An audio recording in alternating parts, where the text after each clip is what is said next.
नमस्ते मित्रों, जय श्री राम, जय रेवत। आज की वीडियो काफ़ी महत्वपूर्ण है। मैं आपको दिखाऊंगा कि जो लाला लाजपत राय जी थे, महान क्रांतिकारी, आप सभी जानते ही होंगे इनको, कितने बड़े क्रांतिकारी थे ये। तो इन्होंने काफ़ी सारी पुस्तकें लिखी हैं, बहुत कुछ लिखा है। तो उनमें से ही दो पुस्तकें मैं आपको दिखा रहा हूँ, जैसे कि ये है योगीराज श्री कृष्ण जी और छत्रपति शिवाजी महाराज, ठीक है ना। तो आज जो है मैं इसमें से आपको कुछ दिखाना चाहता हूँ। ये पुस्तक दोस्तों ऐसी है जो कि ना आप सभी को पढ़नी चाहिए। श्री कृष्ण जी के बारे में अनेकों प्रकार की भ्रांतियाँ फैलाई गई हैं। मान लीजिए महाभारत नहीं पढ़ सकते हैं तो आपको पुस्तक पढ़नी चाहिए, आपको बहुत अच्छी जानकारी मिलेगी। ये आपको ना गोविंद राम आसानंद से मैं लेकर आया था, आपको वहाँ पर आराम से मिल जाएगी दिल्ली। और लाला लाजपत राय जी की योगीराज श्री कृष्ण जी, ठीक है ना। तो इसकी पीडीएफ भी शायद मैंने डाल रखी है अपने चैनल पर, तो वहाँ पर आप देख सकते हैं। आज का ये जो विषय है ना, इसको मैं दिखाना चाहता था आपको कि जैसे ये खांडव प्रस्थ के वन में अर्जुन और श्री कृष्ण, बहुत ही ज़बरदस्त विषय है, बहुत ही अच्छी जानकारी आपकी बढ़ने वाली है अपने इतिहास से संबंधित, और बहुत कुछ आपके जीवन में इससे परिवर्तन आ सकता है। तो ध्यानपूर्वक होकर इसको पूरा सुनिएगा, समझिएगा। चलिए देखिए, महाभारत से मालूम होता है कि पांडवों की राजधानी इंद्रप्रस्थ से कुछ दूरी पर एक सुंदर वन था जिसको खांडव प्रस्थ कहते थे। इसमें बनेले पशुओं के अतिरिक्त अनेक असभ्य जातियां निवास करती थीं, जिसको उस समय तक किसी ने नहीं जीता था। यह वन बहुत बड़ा था। इस वन में रहने वाली जातियां बड़ी वीर और लड़ाकू थीं। पांडवों को उस वन का अधिकार देने में जो धृतराष्ट्र की यह नीति थी कि इस पर सवतव जमाने में या तो स्वयं पांडवगण अपने प्राण नष्ट कर देंगे या उनको मारकर एक ऐसे प्रदेश को राज्य में मिला देंगे जिसे उनके पहले कोई भी अपने अधीन नहीं कर सका था। वास्तव में धृतराष्ट्र की यह अनीति और अन्याय था कि अपने पुत्रों को तो अच्छी बस्ती और उपजाऊ भूमि दे और पांडवों को पथरीली और उजाड़ वन मिले।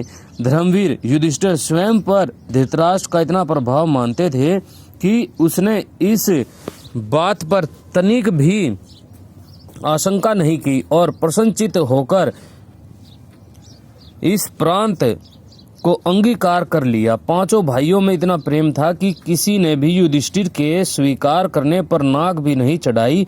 बात भी सत्य है, जब युधिष्ठिर स्वीकार कर चुका तो उसके छोटे भाई जो उसके आज्ञाकारी थे कैसे शंका करते। जब वह भाग विभाजित हुआ तो कृष्ण जो द्रुपद के यहाँ से पांडवों के साथ आए थे यहाँ उपस्थित थे। उन्होंने पांडवों को यह कहकर शांत कर दिया कि भाइयों में परस्पर विग्रह ना भड़कने पावे। देखिए, श्री कृष्ण जी का हमेशा यह प्रयास रहा है, मतलब कि महाभारत काल में यह प्रयास रहा था कि कभी भी कोई ऐसा युद्ध ना हो जिससे कि विनाश हो। क्योंकि उनका, देखिए, कृष्ण जी का उद्देश्य एक ही था कि जो अधार्मिक लोग हैं उनका तो समूल नाश किया जाए, उनको नष्ट किया जाए और धार्मिक लोगों का राज्य लेकर आ जाए। लेकिन जब विशाल युद्ध होते हैं ना, तब उसमें सब कुछ ही नष्ट होता है। लेकिन युद्ध तो खैर मजबूरी हो गया था, कब तक अत्याचार झेलते ये भी। तो स्मरण रखना चाहिए कि पांडव उनके फुफेरे भाई थे, पिता की गद्दी पर उनका पूरा सत्ता था, पर धृतराष्ट्र के अन्याय के कारण वे मारे फिरते थे। पांडवों के साथ दोस्तों बड़ा ही अन्याय किया था धृतराष्ट्र ने, बहुत ही ज्यादा दुष्ट व्यक्ति था वो। अंत में जब उन्हें पृथक राज्य दिया भी गया तो ऐसा जिसे सवतव में लाने में उन्हें अपनी ही जान बचाना मुश्किल था। द्रौपदी के स्वयंवर में उनकी अवस्था देखकर श्री कृष्ण ने ठान लिया था कि उनको उनका अधिकार दिलवा दिया जाए। हस्तिनापुर आकर उनकी भलाई के लिए उन्हें यही हितकर दिख पड़ा कि इसके लिए वह बहुत जोर ना दें और जो कुछ धृतराष्ट्र ने दिया है उसे स्वीकार कर लें।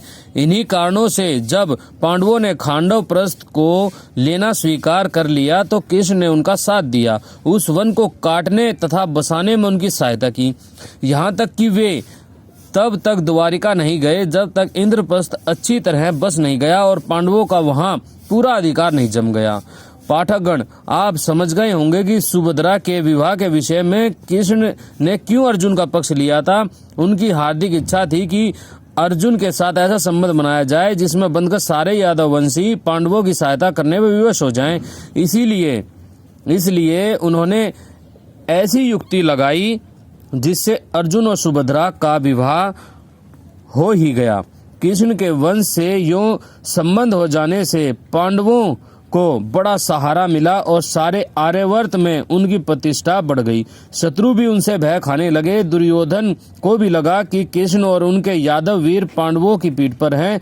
इसके अतिरिक्त इस संबंध से उनका एक अभिप्राय यह भी था कि वे अपने शत्रु जरासंध से बदला लेने में अर्जुन आदि से सहायता लेना चाहते थे। उनकी इच्छा थी कि पांडव उनका उपकार मानकर जरासंध के नाश में स्वयं उनकी सहायता करें। कृष्ण की युक्ति फलदायक हुई और ऐसा ही हुआ। इनमें परस्पर ऐसा प्रेम बढ़ा कि कृष्ण प्रायः सब लड़ाइयों में पांडवों का साथ देने लगे। ऐसा जान पड़ता है कि जब सुभद्रा का दहेज लेकर कृष्ण इंद्रप्रस्थ गए तो अर्जुन ने उन्हें वहां रोक लिया। फिर दोनों ने यह पक्का किया कि वे खांडवप्रस्थ की जंगली जातियों को जीतकर युधिष्ठिर का राज्य बढ़ा दें और जंगल को काटकर अथवा जलाकर सारे स्थान को उपजाऊ बना दें। आदि पर्व के 224वें अध्याय से लेकर पर्व की समाप्ति तक आलंकारिक शैली में इन्हीं युद्धों का दर्शन है। इन अध्यायों के पढ़ने से मालूम होता है कि इस वन में पिशाच, राक्षस, दैत्य, नाग, असुर, गंधर्व, यक्ष और दानव आदि अनेक असभ्य जातियां बसी हुई थी। अब ये मत समझ लेना कि ये पिशाच, राक्षस कुछ अलौकिक शक्तियां थी, मनुष्यों के ही अलग अलग थी, ठीक है ना। तो आदि अनेक असभ्य जातियां बसी हुई थी जिनके साथ अर्जुन और कृष्ण को बड़ी बड़ी लड़ाइयां लड़नी पड़ी। इनमें विजयी होने से सारे आर्यावर्त में पांडवों का सिक्का बैठ गया। भाई दिखती सी बात है, इनको पहले कोई जीत नहीं पाया और श्री कृष्ण अर्जुन ने जीत लिया तो सभी मानने लगे भाई वीर तो हैं तभी जीत पाए हैं। सिक्का बैठ गया क्योंकि उस समय तक किसी राजा महाराजा को यह हौसला नहीं हुआ था कि इनसे लड़ाई लड़कर उनको वशीभूत करें। एक और तो इन जातियों ने पांडवों के सैनिक बल का डंका बजा दिया, मतलब कि उनके फिर भाई जीत गए तो अब उनके सेना में भर्ती हो गए सब लोग।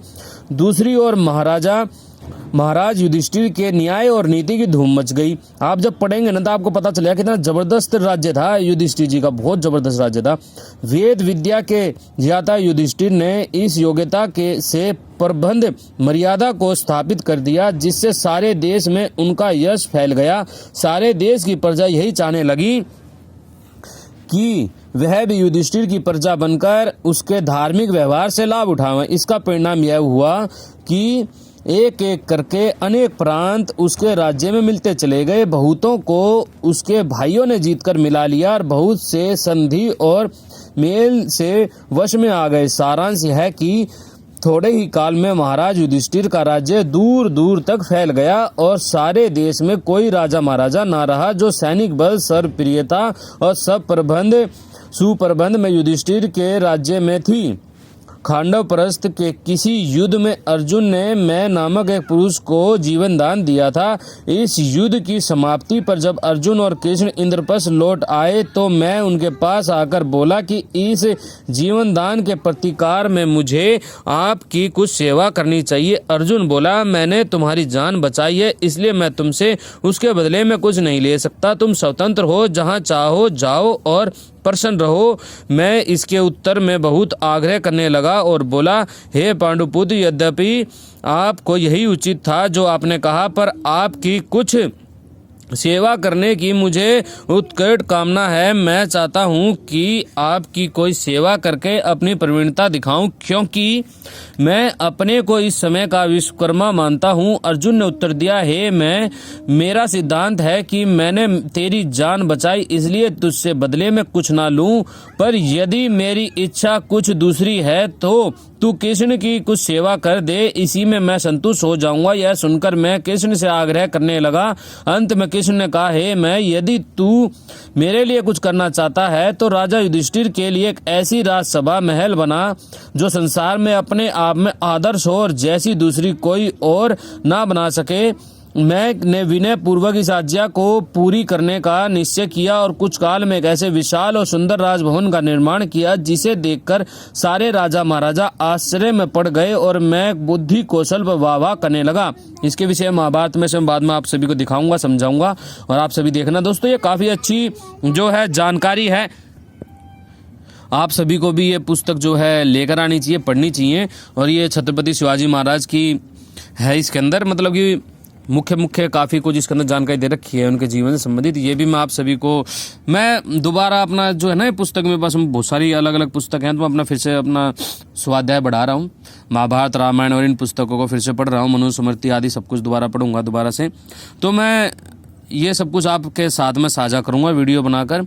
तो ठीक है जी, नमस्ते, जय श्री राम, जय आर्यवर्त।